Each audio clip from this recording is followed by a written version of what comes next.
કેમ છો? મજામાં. ઠંડી વધારે છે એટલે હજી નથી. ઠંડી તો હજી ઉત્તર પ્રદેશ વાળું છે, આ બાજુ હશે.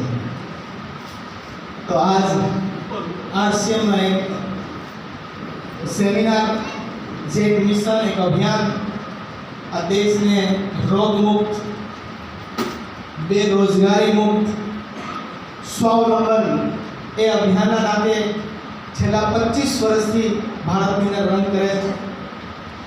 અને ગુજરાતની અંદર પણ છેલ્લા 20-22 વર્ષથી એક પોતાની એક રફતાર પકડી ચૂક્યું છે. એમાંનો આજ એક સેમિનાર ફરીથી સુરતના આંગણે. નામનો પરિચય આપેલો, નામ હરેશ ઠુમર, મૂળ ગામ ભેસાણ, જુનાગઢ જિલ્લો. છેલ્લા 34 વર્ષથી સુરતમાં છું.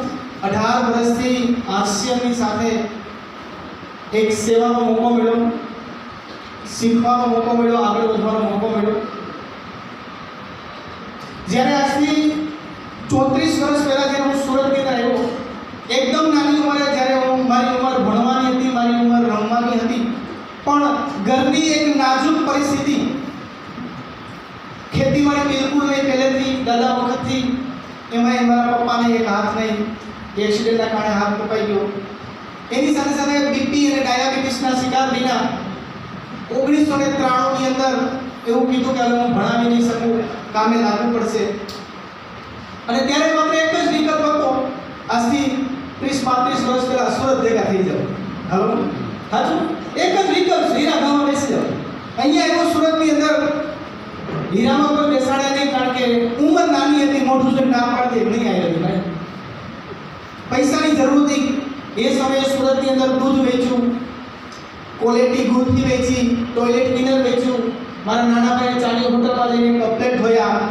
મારા મમ્મીએ બાજુમાં એક દવાખાનું, કચરા પોતા, ઝાડુ લગાવીને બધા મહેનત કરીને 50 રૂપિયા પણ ક્યારેક નસીબ નતા થતા, છતાં પણ જિંદગી ચાલતી હતી.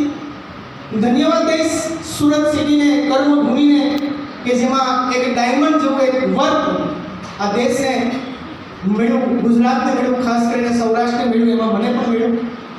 પહેલા જ મહિને હીરા શીખીને 1500નું કામ કર્યું, ત્યાંથી રફતાર શરૂ કરી પૈસા કમાવાની. 14 વર્ષ સુધી હીરા પૈસા, માત્ર ને માત્ર 7000 સુધીની મારી સેલેરી કામ મળ્યું. જિંદગી ચાલતી હતી અને 7000થી ઘર ચાલતું હતું. એક્સ્ટ્રા કંઈ કરવાની ઈચ્છા નહોતી, કોઈ પ્રવૃત્તિ કરવાની ઈચ્છા નહોતી. બસ સાંજે આવીને ટાઈમ પાસ કરવો, મોબાઈલમાં ગેમ રમવી, પત્તે રમવું, આ જિંદગી જીવતો હતો. પણ આજથી 18 વર્ષ પહેલા હું એક મીટિંગમાં ગયો. અમને મીટિંગમાંથી એવું લાગ્યું કે નહીં, જિંદગીમાં કંઈક એક્સ્ટ્રા વર્ક કરવું જોઈએ. અને એક્સ્ટ્રા વર્ક કરવામાં આરસીએમ મને સમજમાં આવ્યું. અને મારી જિંદગીના 3 એવા વ્યક્તિ કે જેની મારી મુલાકાત થઈ, કે જેણે મારું ફોર્મ ભર્યું. પહેલા જગદીશભાઈ ભંડેરી, એકવાર એના માટે જોરદાર તારીફ. જેને મને આરસીએમમાં લાવવા માટે અથાગ પ્રયત્નો કર્યા. 1 વર્ષ સુધી મેં પ્રયાસ કર્યો. હું સમજવા માટે તૈયાર નહોતો. આખિરકાર એણે મારી મુલાકાત, ભગવાનજીભાઈ સરડિયા આજે આપણી વચ્ચે છે, એકવાર એના માટે પણ જોરદાર તારીફ. જેની સાથે મુલાકાત કરેલી, જેની દૂરદ્રષ્ટિ, જેનું વિઝન, જેની લોકો પ્રત્યે કંઈક પ્રેરણા, કંઈક આગળ વધવાની જેની અંદરની ચાહના, કે જેની પાસે કોઈ સપોર્ટ મળે, કંઈક પ્રેરણા મળે, એની પાસેથી કંઈક રૂપે મને માર્ગદર્શન મળ્યું, કંઈક સપોર્ટ મળ્યો. અને ત્યારબાદ આપણા બધા માટે એક અમૂલ્ય અવસર, જે વારંવાર આપણે આપતા રહીએ, એવા દિનેશભાઈ સરૈયા, એના માટે પણ એકવાર જોરદાર તારીફ. આ 3 એવી વિભૂતિ જેની સાથે મારી મુલાકાત કરવાઈ, અને ત્રણેયના માર્ગદર્શન નીચે, ત્રણેયની નીકળીની નીચે, ત્રણેયની આંગળી પકડીને હું ચાલતો થયો. એક સામાન્ય પરિવારનો એક રત્ન કલાકાર, હીરા ઘસતો વ્યક્તિ, ધીમે ધીમે પાપા પગલી કરતા એના સાનિધ્યની વચ્ચે કંઈક હારી ગયો, ક્યારેક થાક્યો, ક્યારેક નિરાશા થઈ, પણ હંમેશા હોંસલો આપતા રહ્યા. ધીમે ધીમે ઇન્કમ વધતી ગઈ. આજ આરસીએમના માધ્યમથી લગભગ એવરેજ મારી ઇન્કમ દર મહિને 2.5 થી 3 લાખ રૂપિયા આવે છે. ઇન્કમ તો કદાચ સમજો કે કંઈકથી મળી શકે, કંઈક બિઝનેસમેન હોય, કંઈક નોકરી કરતા હોય, મોટા પગાર હોઈ શકે, પણ આ દેશની અંદર જેની પાસે સ્કિલ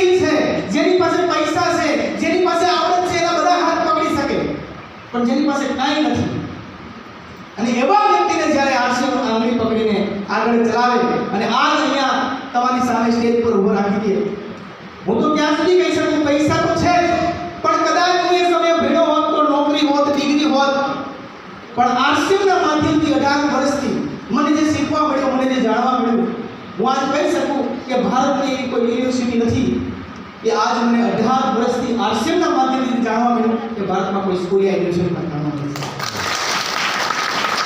એટલે આજે કહી શકું કે સંપૂર્ણ મારા જીવનને યુટર્ન આપ્યો એવા 3 ફરીથી મેં મહાવિભૂતિની વાત કહી શકું. જગદીશભાઈ ભટેરી, દિનેશભાઈ સરૈયા, ભગવાનજીભાઈ સરૈયા,